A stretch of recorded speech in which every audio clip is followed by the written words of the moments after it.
Okay, so in the last video, we saw how a single perceptron works, or a single unit of a neural network works, right? Now, if you connect a lot of perceptrons in a manner such that the output from one perceptron goes to each and every perceptron in the next layer, these are called multi-layer perceptrons, or also deep neural nets. Okay, deep neural networks.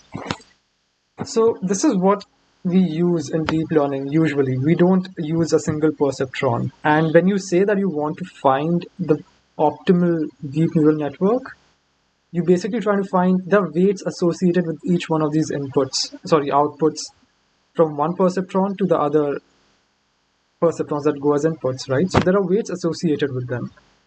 So what you're trying to do is you're trying to find the most optimized weights. Now, in the next video, I'll start getting into how you actually optimize your perceptrons.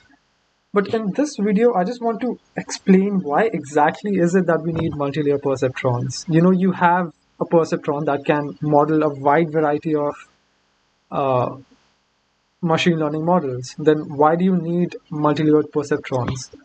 So to drive home the point, there are basically two arguments. Okay, the first one is, biological inspiration. See, in our brain, it's not like there's only one neuron that works, right? There are multiple neurons interconnected with one another that fire and wire together, uh, and that's how your brain works, right? So, if you want to really model a model, or if you want to build AI that is built, inspired from the human brain, then you have to interconnect all of these neural nets one after the other, right? So that is one inspiration why we needed multi-layered perceptrons, or why scientists decided to further the idea of multi-layer perceptrons. The second one is, it has to do with mathematical models. Okay, so I'll explain this. Now look, if I have some inputs coming into a perceptron, and let's say it performs some function on it and gives an output. This essentially is just one function. It sort of becomes linear in a way, correct? But what if I have a function f of x as something like x squared plus 2y whole to the power 1 by 3, okay? Which is the cube root of x squared plus 2y. If I want to model a function like this, how do I do it? Multi-layer perceptrons help me do it. So how I can do it is that, you know, let's say I have x. I've given input x over here, and the function over here squares the value of x, correct? I have another input y, and the function over here doubles the value, 2 into y.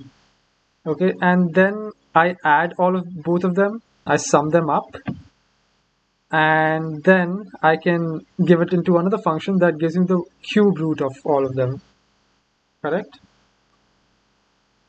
And that gives me the output. So that's what multi-layered perceptrons help us do. This is a very easy or a very simple formula, but you have a lot of complicated algebraic functions, correct? Which are generally non-linear. They're not linear. So multi-layered perceptrons very easily help you model non-linear relationships between variables. So if I have some very complicated formula, like with tens or hundreds of variables and hundreds of different mathematical operations being performed in them, I can very easily model them using the MLP, which is the multi-layer perceptron. So these are one of the two reasons why we need multi-layered perceptrons. They can just help us model, real life mathematical models that are based on real life phenomena. MLPs help us model them very well because of their inherent complexity, because you can build very complex models with them, right? So multi-layered structure gives enormous powers to models, okay? Precisely because you can model very complicated things with them. And yeah, these are basically the two reasons why we need MLP. biological inspiration after our own brain, and mathematical models, complex mathematical models uh, you know, can be built using MLPs. So in the next video, I'll do some notation and then we'll dive deep into how MLPs actually update the weights.